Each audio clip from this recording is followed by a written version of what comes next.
Hey, hey, hey, hey. Hey, hey, hey, hey. You guys like my microphone? Because I sure do. I sure motherfucking do. Hopefully you don't fall. Alright, guys.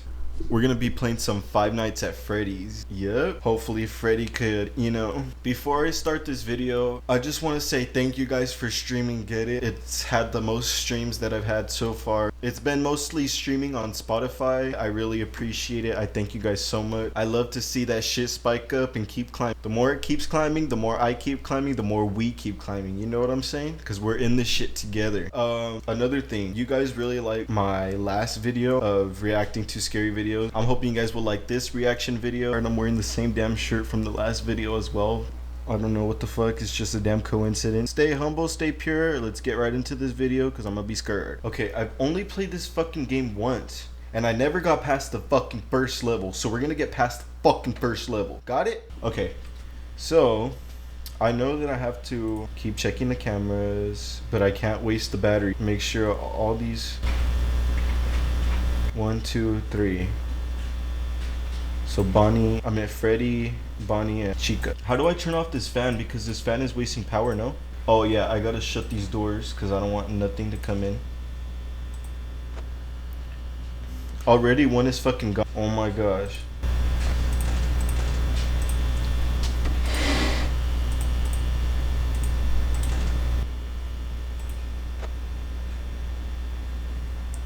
Okay, so that one's back. Now the one left is Chica. I can't even see with this shit in the way. Okay, that means something is near, right? That bitch needs to come back to her spot. You can't move anywhere. It's 1 in the fucking morning. Oh my god, I forgot there's other cameras, bruh. That bitch better be here somewhere.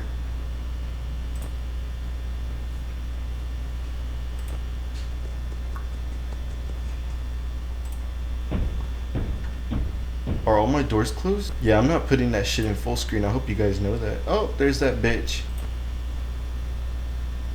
Why isn't this shit working? Fuck that shit. I don't want to waste any more power until we serve. Are these lights off?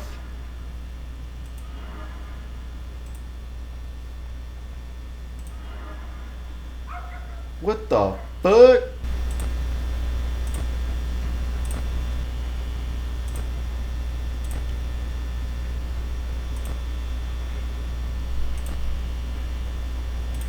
Okay, so my battery's at 7, so that means that they're coming. And it's not even fucking... I don't know how to play... Yep. We're not playing this fucking game anymore. Suzanne Eaton was a 59-year-old American scientist who was working as a professor of molecular biology in Dresden, Germany. A big part of her job at this institute was to travel around the world and hold conferences on the latest developments in her field.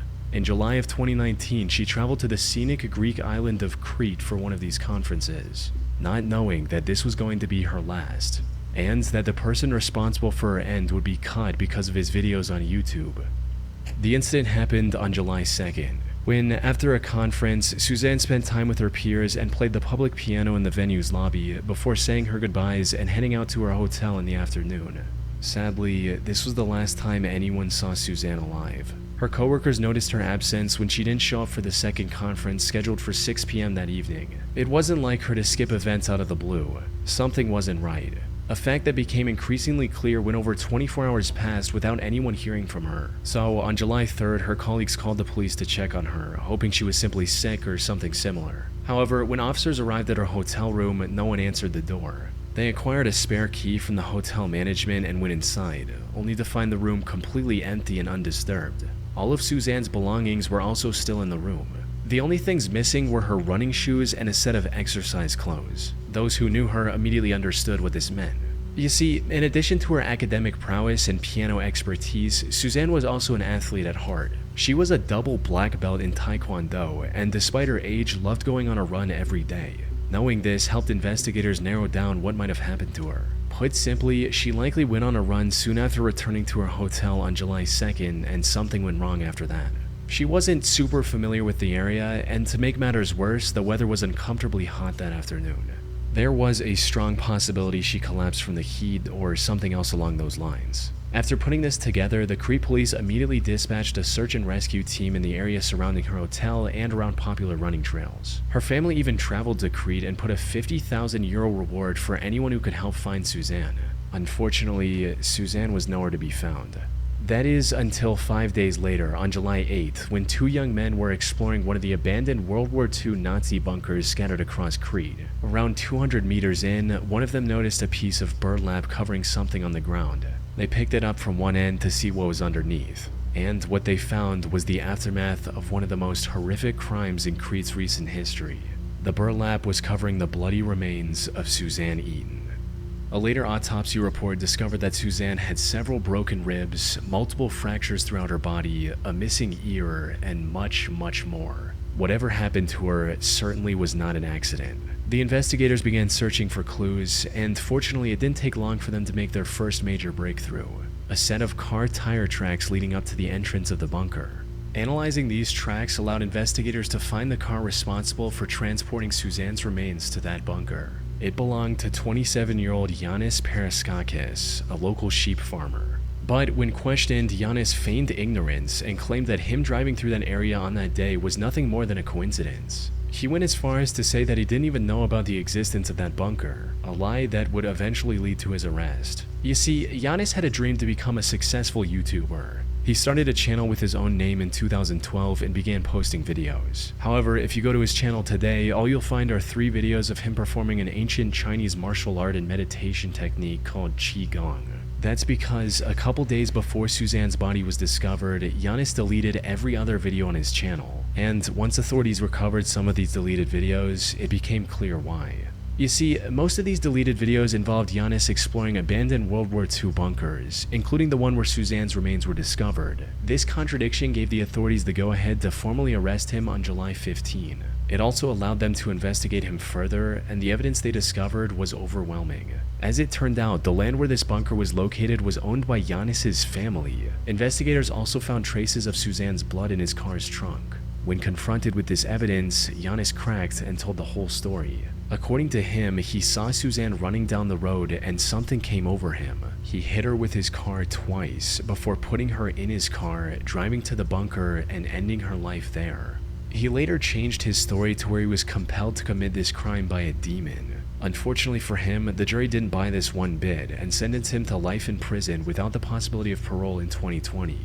But from what I've seen, there's more to his actions than just this one crime he was convicted of. There's evidence to suggest that Yanis might be a full-blown serial killer. For instance, he was apparently detained by the police twice before, once for arson and once for animal cruelty, both of which are well-known early behaviors of serial killers. After his arrest, several other women also came forward, testifying that he had tried to run them over with his car as well in the past. So, Suzanne was more than likely not his first victim. However, the most solid evidence against Yanis is in one of the deleted videos he uploaded to YouTube. In it, we can see him showing some very human-looking bones scattered throughout the same bunker Suzanne was discovered in. These bones were never discovered by the authorities, suggesting they might have been removed by Yanis to hide evidence. But what makes this truly disturbing is what his friend says at one point in the same video. This roughly translates into, "Is this where you left that old guy?" Insinuating that Yanis had disposed of one of his previous victims in the same bunker before. And if that is the case, one can only wonder how many other people Yanis has killed over the years. Simply Manic 6075 was a YouTube channel owned and operated by 24-year-old Samantha Wolford. She lived in the small community of Monticello, Texas with her husband Ernest Lee Ibarra, aka Ernie, and their 5 children. What? She usually made videos about her Giannis day to Ernest Lee Ibarra, aka Ernie, and their 5 children. She usually made videos about her day-to-day life and other random topics. Her story began in 2008 when she was at the lowest point of her life. She'd recently become the single mother of a pair of twins and had no love interest in her life. That's when she met Ernie at a local tattoo shop, and the two hit it off right from the get-go, eventually getting in a relationship and starting a family together. There's something about Ernie that doesn't look right. There's something about you, boy. In one of her videos, Samantha described the day she met Ernie as the happiest day of her life. Together, they were blessed with 3 more children, including 1 more pair of twins. Raising 5 kids was a challenge, but Ernie made it work by taking a second job in pizza delivery.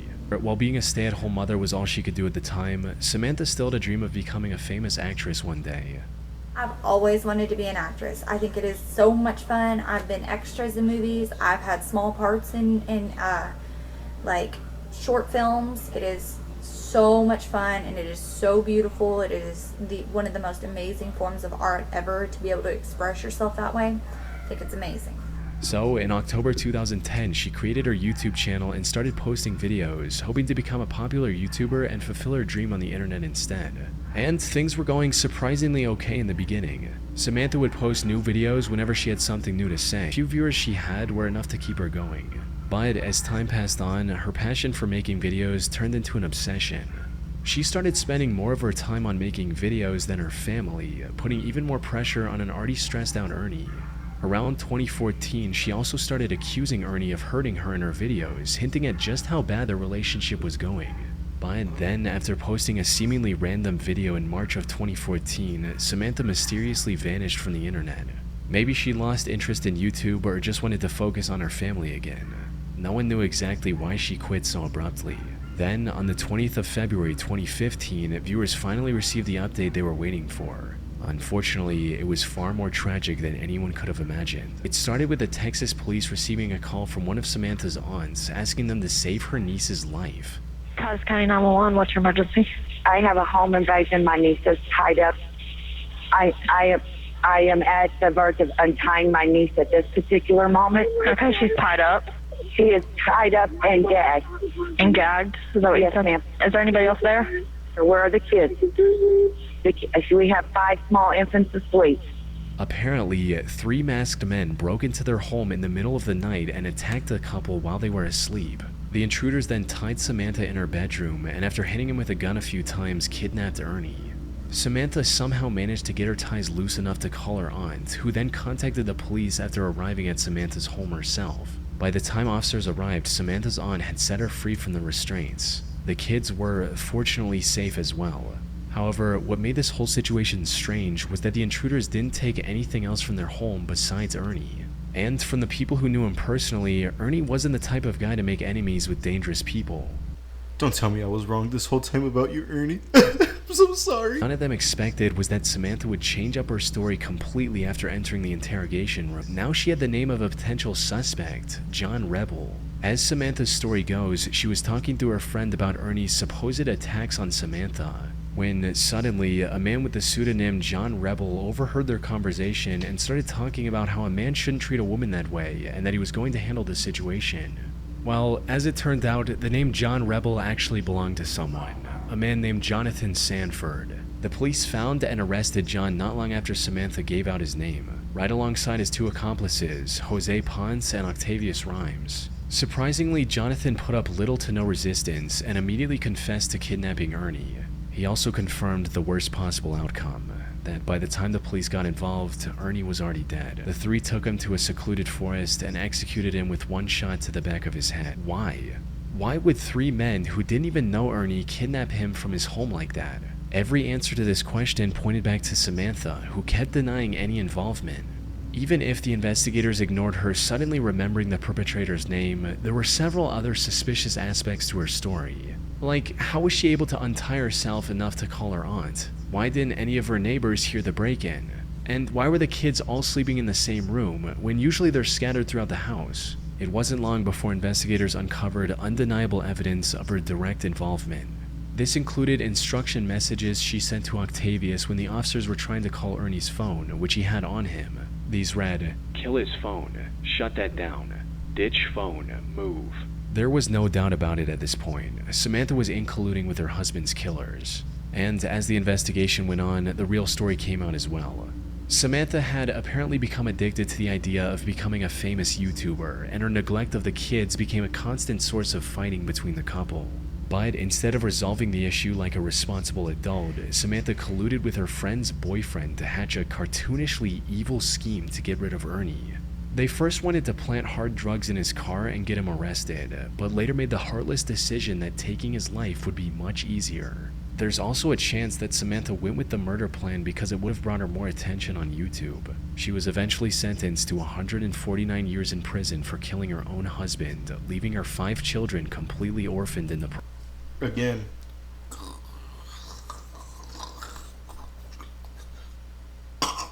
You evil bitch. Diana Lovejoy was a successful technical writer living in the town of Carlsbad, California with her husband Greg Mulvihill. Diana's true passion was becoming a triathlon athlete and documenting her journey on video, resulting in her eventually starting her own fitness blog called Lovejoy Fitness and a YouTube channel by the name of Heavy DJ.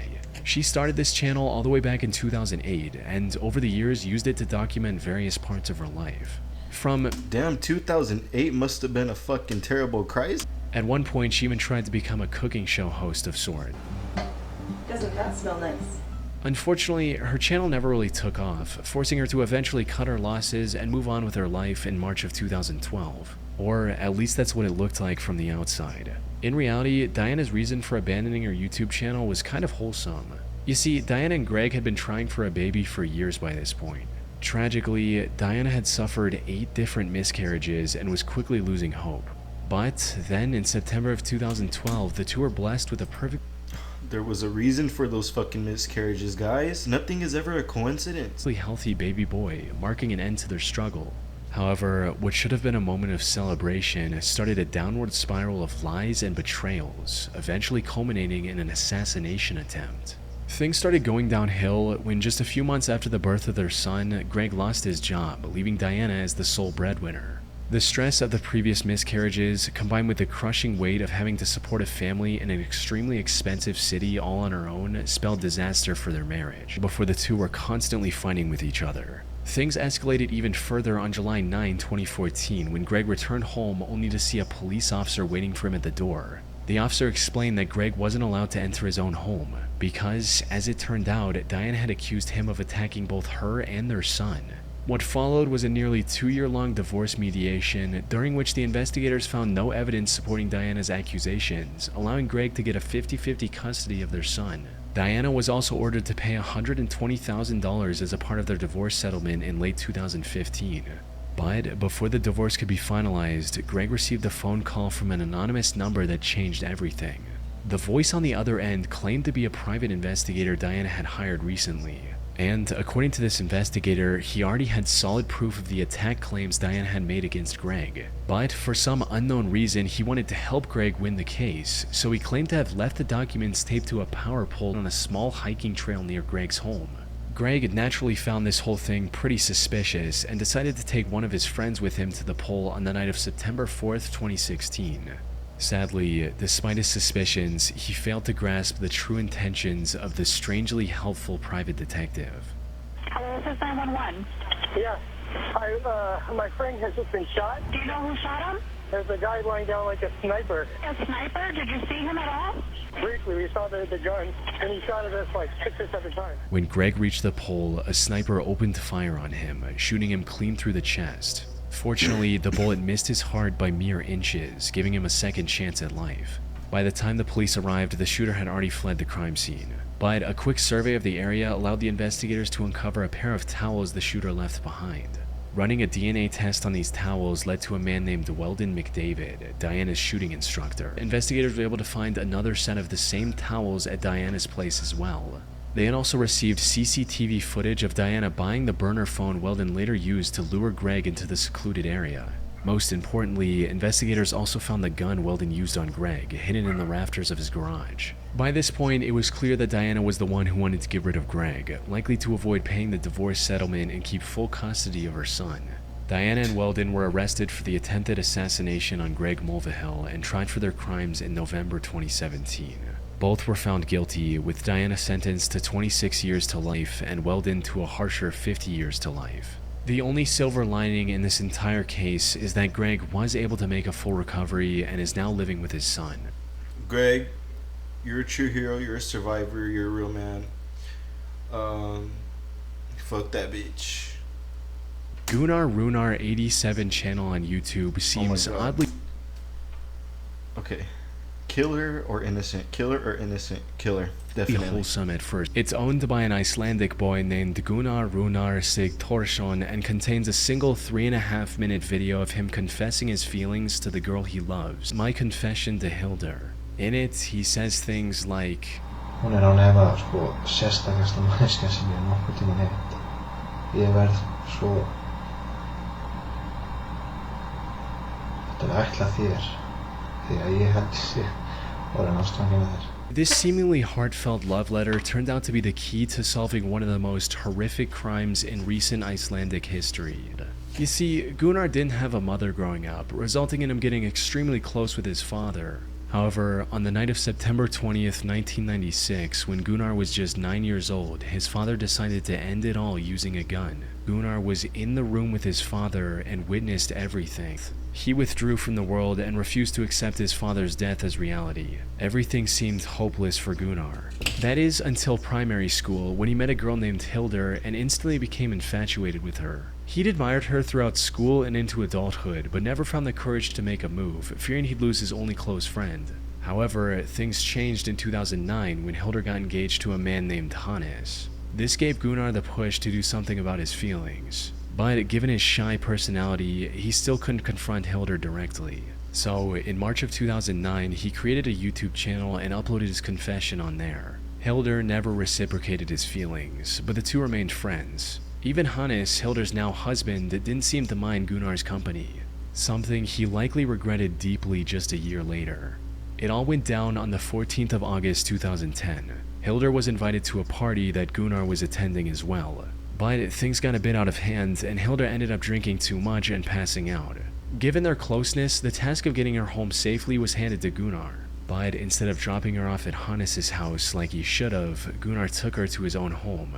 By the time Hildur woke up, it was already morning. She was understandably furious with Gunnar and immediately called one of her friends to drive her home. But nothing could have prepared Hildur for the horrific scene she witnessed on the other side of her front door. Her husband Hannes was lying on the top of the staircase near their bedroom, submerged in a pool of his own blood. She ran outside and called the authorities. Sadly, it was already too late. Hannes had received over 20 stab wounds on his body, from his arms and legs to the back of his neck. It didn't take long for investigators to find Gunnar's video confession to Hildur and bring him in for questioning. Gunnar denied knowing anything about it and was eventually let go due to lack of evidence. Fortunately, not all hope was lost, because not long after that, investigators found a bloody shoe print next to Hannes' bed. Looking deeper into this print revealed that it belonged to a pair of limited edition Adidas shoes. At the time, there were only 18 of these specific shoes in all of Iceland, and Gunnar just so happened to own one of these pairs. This was enough evidence to detain him once again. Now that's scary. This video went 5 different directions.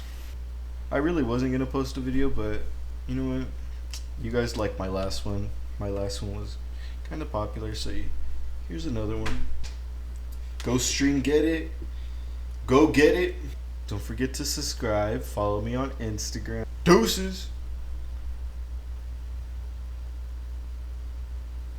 Alright, bye guys. Love you. Bye.